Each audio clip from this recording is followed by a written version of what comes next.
Hello. So it is February 14th. Happy Valentine's Day to everyone. I hope that you have somebody to celebrate with, and if not, then you have a really nice day with yourself and you do something kind and wonderful for you. So today, what I'm doing for myself is reading this book, and it's called Mothers Who Can't Love, A Healing Guide for Daughters by Susan Forward, PhD. So this is what the book looks like. And what I'm doing is because I don't currently have a relationship with my mother.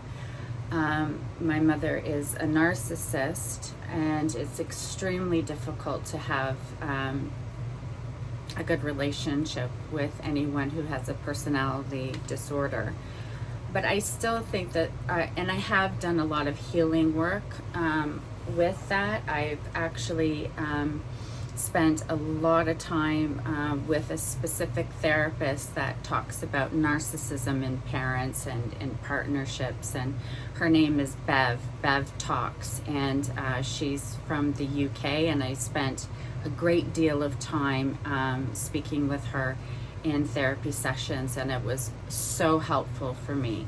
But I still think that there's these mother wounds that leave us, even if we have mothers that are intentionally trying hard but just can't simply quite get there for their daughters or sons. I can see a lot of myself in this book, and so what I'm doing is I'm highlighting areas for me in pink that I feel that I can relate to, and I'm highlighting other areas in green that I feel that maybe I have given to my daughter.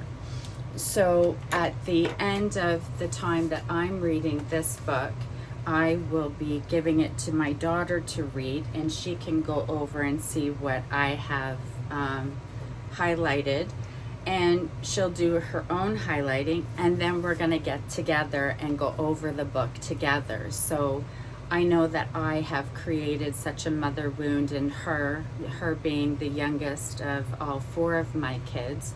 I know I didn't pay attention as much as I needed to for her, and I have a lot of healing to do around that, and a lot of self-forgiveness that I need to work on. And it's just so interesting, does your mother demean or criticize you, or make you a scapegoat, take credit when things go well and blame you when they go wrong, turn on the charm for other people but turn cold when she's alone with you, try to upstage you, flirt with your significant other? Yes, these are all things that I have experienced with my relationship with my mother, and as awful as it is, it really made me feel really, really unlovable. Like, if my own mother doesn't love me, how awful do I have to be? So I know there are different reasons for her allowing my abuse to continue, and turning away from me and not protecting me. She had all of her different reasons, and I know for a fact that she can't ever say that she never knew, because I did speak to her about it initially, as I've mentioned. And I just think that in my own healing, going to the OPP and having the consequences of this horrible behavior, I still want to do the healing work necessary for me, that I can teach my own children. I still love learning about different ways that I could be a better parent to my adult children. And that's something that's really, really important to me. And I think, like, even this book, speaking about it, I can speak to my sons about it, and, you know, maybe share a little bit of insight to where I feel I could have improved as their mom. So just taking some time today to work on myself, just taking a little bit of space for my journaling and my meditating.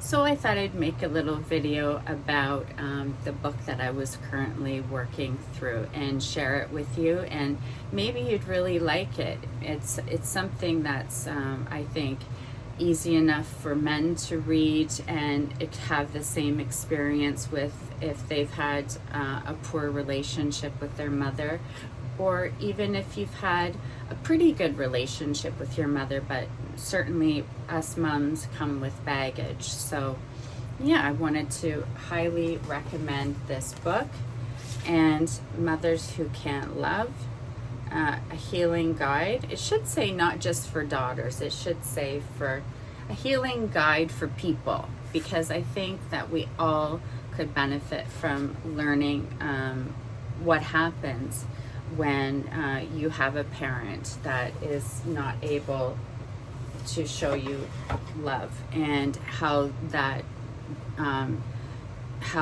manifests itself into us growing up, and you know, feeling unlovable, feeling like just you don't love yourself, you don't have self-respect, and the list just goes on and on. And then you pair it with some childhood sexual abuse. I mean, the way it had manifested in me, I mean, I was pretty much agoraphobic most of my life. I just did not want to go outside, did not want to, you know, be a part of the world and the strangers out in the world. I felt safest at home. When it got really, really bad as my kids got older, agoraphobia became something that I really had to deal with. Like, my kids could get around by themselves. You know, we lived in the city, you know, they either drove or they took the transit. And as they got older, my mental illness got bigger, and really became agoraphobic for quite some time, until I found, you know, the right doctor and the right medication, because I was already in talk therapy, but I needed a little extra boost with medication to get me to a place of calm and not such an anxious person, not a person who is yelling when they're hurt or afraid, just talking calmly. It's so nice to be calm now. It's so lovely to be calm. Yeah, so anyway, I will get into other ways that I am helping myself through this journey of reporting to the police. It's a daily task to remain calm, remain positive and hopeful that you know, things will be smooth. I'm not looking for it to be a wonderful experience, but I would like to minimize the panic, and I would like to minimize the flashbacks. That's what I need some practice with, is having flashbacks. That's been a bit of an issue since reporting and going over details, but I'm working through that with my therapist, and we'll see how it turns out. Okay, so I hope you guys have a wonderful Valentine's Day, and I will see you in the next video.